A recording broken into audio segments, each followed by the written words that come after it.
Chapter 1. The ugliest truth, a friend once told Myron, is still better than the prettiest of lies. Myron thought about that now, as he looked down at his father in the hospital bed. He flashed back 16 years to the last time he had lied to his father. The lie that caused so much heartbreak and devastation. A lie that started a tragic ripple that, finally, disastrously, would end here. His father's eyes remained closed, his breathing raspy and uneven. Tubes seemed to snake out from everywhere. Myron stared down at his father's forearm. He remembered as a child visiting his dad in that Newark warehouse, the way his father sat at his oversized desk, his sleeves rolled up. The forearm had been powerful enough back then to strain the fabric, making the cuff work tourniquet-like against the muscle.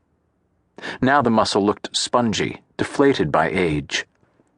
The barrel chest that had made Myron feel so safe was still there, but it had grown brittle, as though a hand pressing down could snap the rib cage like dried twigs. His father's unshaven face had gray splotches instead of his customary 5 o'clock shadow, the skin around his chin loose, sagging down like a cloak one size too big. Myron's mother, Al Bolitar's wife for the past 43 years, sat next to the bed, her hand, shaking with Parkinson's, held his. She too looked shockingly frail. In her youth, his mother had been an early feminist, burning her bra with Gloria Steinem, wearing T-shirts that read stuff like, "A woman's place is in the House and Senate." Now here they both were, Ellen and Al Bolitar. "We're El Al," Mom always joked, like the Israeli airline. Ravaged by age, hanging on, luckier by far than the vast majority of aging lovers, and yet this was what luck looked like in the end. God has some sense of humor. "So," Mom said to Myron in a low voice, "we agree?" Myron did not reply. The prettiest of lies versus the ugliest truth.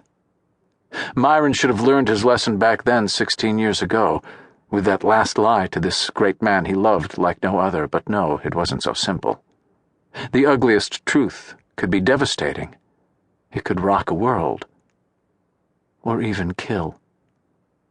So as his father's eyes fluttered open, as this man Myron treasured like no other looked up at his oldest son with pleading, almost childlike confusion, Myron looked at his mother and slowly nodded.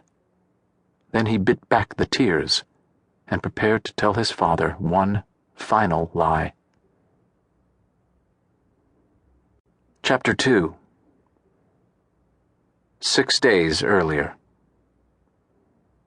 "Please, Myron, I need your help." This was, for Myron, a bit of a fantasy. A shapely, gorgeous damsel in distress sauntering into his office like something out of an old bogey film. Except, well, the saunter was more of a waddle, and the shapeliness was coming from the fact that the gorgeous damsel was 8 months pregnant, and really, sorry, that kind of killed the whole fantasy effect.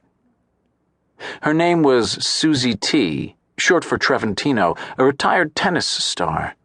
She'd been the sexy bad girl of the tour, better known for her provocative outfits, piercings, and tattoos than for her actual game. Still, Suzze won a major and made a ton in endorsements, most notably as the spokeswoman, Myron loved that euphemism, for La La Latte, a chain of topless coffee bars, where college boys loved to snicker for extra milk. Good times. Myron spread his arms. "I'm here for you, Suzze. 24/7, you know that." They were in his Park Avenue office, home of MB Reps, the M standing for Myron, the B for Bolitar, and the Reps because they represented athletes, actors, and writers. Literal monikers are us. "Just tell me what I can do." Suzze began to pace. "Not sure where to begin." Myron was about to speak when she held up her hand. "And if you dare say start at the beginning, I will rip off one of your testicles." "Just one?" "You're engaged now. I'm thinking of your poor fiancé." The pace turned more into a stomp, picking up speed and intensity, so that a small part of Myron feared that she might go into labor right here in his recently refurbished office. The carpet...